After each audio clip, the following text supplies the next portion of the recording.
Hi friends, ఇవాళ మన curry వచ్చేసేసి కాలీఫ్లవర్ మసాలా గ్రేవీ కర్రీ అండి. చాలా టేస్టీగా ఉంటుంది. చాలా సింపుల్ ప్రాసెస్తో ఎలా చేయాలో చూసేద్దాం. వచ్చేసేయండి ఫ్రెండ్స్. ఇప్పుడు స్టవ్ ఆన్ చేసుకొని ఒక కడాయి పెట్టేసుకొని 1 టేబుల్ స్పూన్ ఆయిల్ వేసుకోవాలండి. ఆయిల్ హీట్ అయ్యాక ఇప్పుడు దీంట్లో హోల్ గరం మసాలా వేసుకోవాలండి.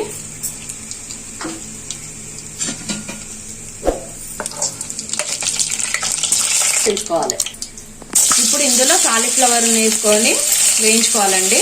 మనం ఆల్రెడీ ఇది పసుపు వేసుకొని బాయిల్ చేసి పక్కన పెట్టుకున్నాము. ఇప్పుడు దీంట్లో వేసుకొని అంతా ఒకసారి మంచిగా వేయించుకోవాలి.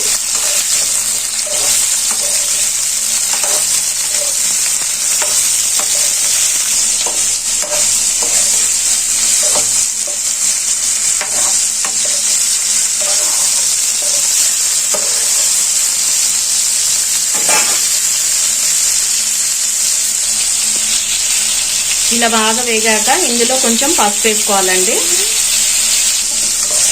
పసుపు వేసుకొని అంతా ఒకసారి కలుపుకోవాలండి.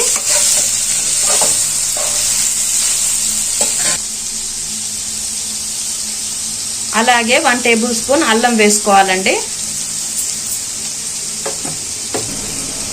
అలాగే 1 టేబుల్ స్పూన్ కారం వేసుకోవాలి. అంతా ఒకసారి బాగా కలుపుకోవాలండి. ఫ్రెండ్స్, మన ఛానల్లో ఎవరైనా ఫస్ట్ టైం చూస్తున్నట్టయితే ప్లీజ్ సబ్స్క్రైబ్ చేసుకోండి ఫ్రెండ్స్. వీడియో చూస్తున్నారు కానీ సబ్స్క్రైబ్ చేసుకోవట్లేదు. ప్లీజ్ అండి సబ్స్క్రైబ్ చేయండి, నన్ను సపోర్ట్ చేయండి ఫ్రెండ్స్.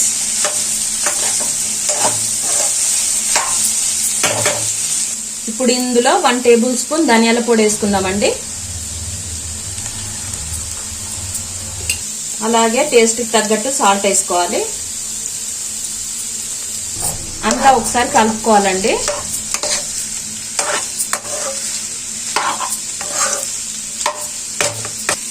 ఈ పేస్ట్ వచ్చేసి మనకు ఒక పెద్ద ఉల్లిపాయ తీసుకొని అలాగే 2 పండిన టమాటాలు తీసుకొని ఆయిల్లో వేయించుకొని ఒక 2 టేబుల్ స్పూన్ కారం వేసుకొని మనం మిక్సీ పట్టి పేస్ట్ చేసి పెట్టుకున్నామండి. ఇప్పుడు దాన్ని దీంట్లోకి వేసుకుందాం.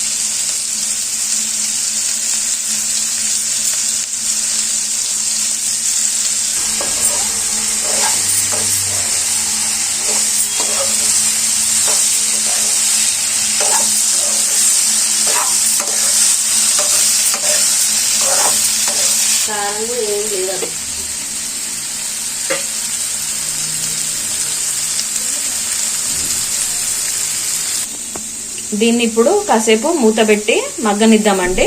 ఒక 5 మినిట్స్ సన్నమంట పైన పెట్టేసి మగ్గనిద్దాం. 5 మినిట్స్ తర్వాత మూత తీసుకొని కొంచెం వాటర్ వేసుకుందామండి.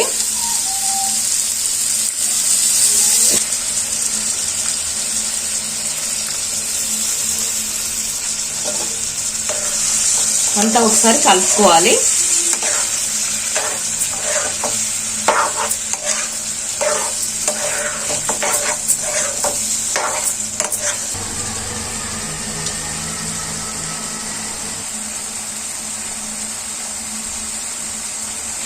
ఇప్పుడు మళ్ళీ కొద్దిసేపు మూత పెట్టుకుందామండి, ఒక 2 మినిట్స్.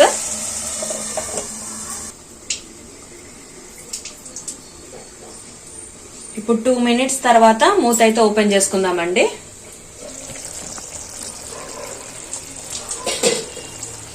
ఆల్మోస్ట్ మన కర్రీ అయితే రెడీ అయిపోయినట్టే ఫ్రెండ్స్. అలా మనకి ఆయిల్ పైకి వచ్చిందంటే మనకి ఆల్మోస్ట్ కర్రీ అయిపోయినట్టే. అంతా ఒకసారి కలుపుకుందామండి.